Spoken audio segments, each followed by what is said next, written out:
Evet arkadaşlar, bugün yine bir turşu tarifiyle sizlerleyim. Domates ve yeşillik salatalık turşusu yapacağım. Üstelik acı olarak hazırlayacağım arkadaşlar. Bunlar da acı biberlerim.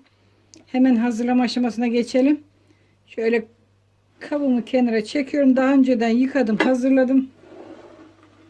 Şöyle kış için hazırlayacağım arkadaşlar. Hemen tüketmeyeceğim. Onun için şöyle 10 kiloluk bir bidonum var benim. Cam bir kavanozum var. Büyük bir kavanozu hazırlayacağım. Burada asma yapraklarım var. Bunlardan ilk aşamada dibine şöyle koyuyorum. Sapını çöpünü koparmıyorum arkadaşlar. Şöyle koyuyoruz. Dibine koyduk. Şimdi salataların içini doldurmaya başlayayım. Bunlar benim bahçemden arkadaşlar. Onun için büyüklü küçüklü ne bulduysam hepsini kopardım. Hani eskiler derler kışın gözü kara ne olsa yenir diye. Ben de turşu kurmaya karar verdim bunları. Hani büyük demeyin çünkü kendi bahçemden kopardığım için bu şekilde.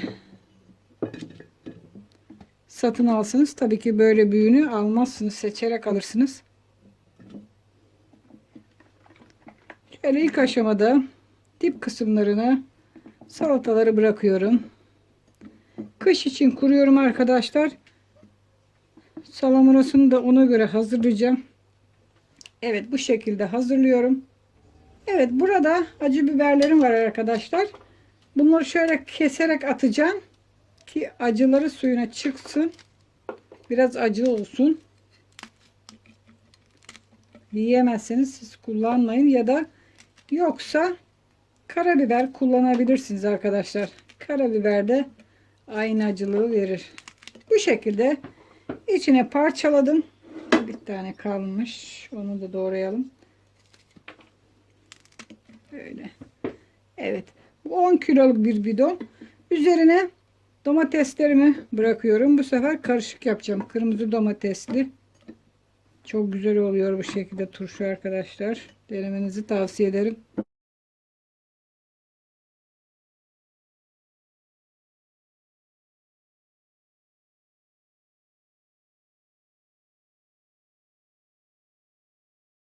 Evet. Üzerine burada sarımsaklarım var. Sarımsaklarımı döküyorum arkadaşlar.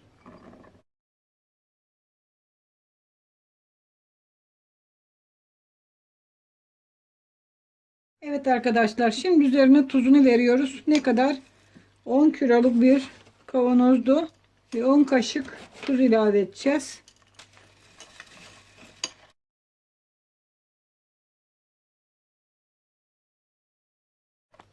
Evet şimdi şekerini ilave ediyoruz. Şeker çok fazla ilave etmeyeceğim arkadaşlar. Domatesler şekerli olduğu için 5 kaşık şeker koyacağım arkadaşlar. 10 kaşık tuz ve 5 kaşık toz şeker. Üzerine sirkesini ilave ediyoruz arkadaşlar. 1 2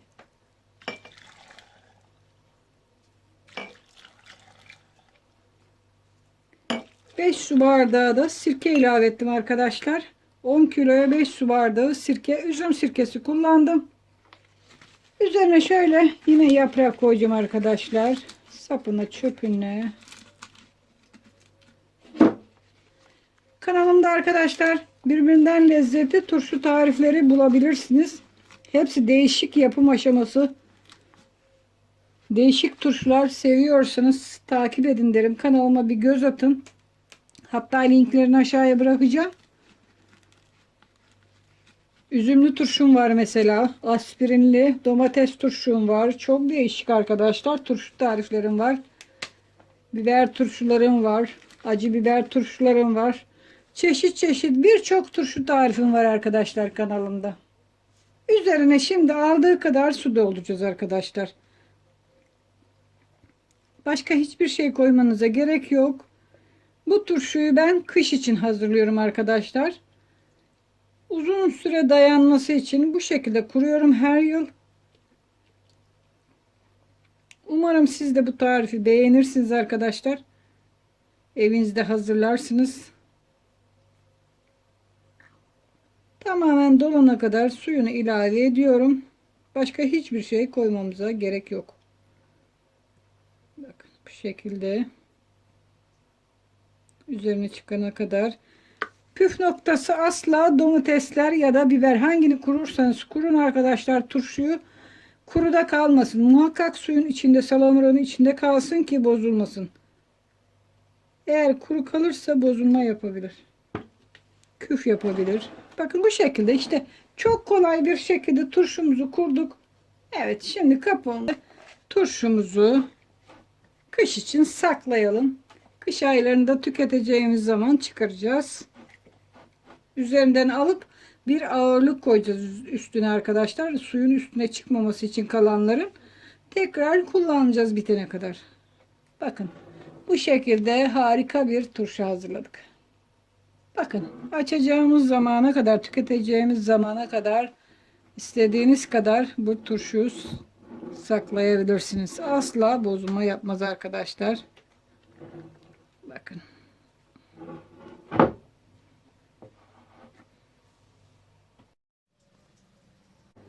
Kanalımda sizlere birbirinden değişik ve lezzetli birçok turşu tarifi veriyorum. Bu da onlardan bir tanesi olacak arkadaşlar.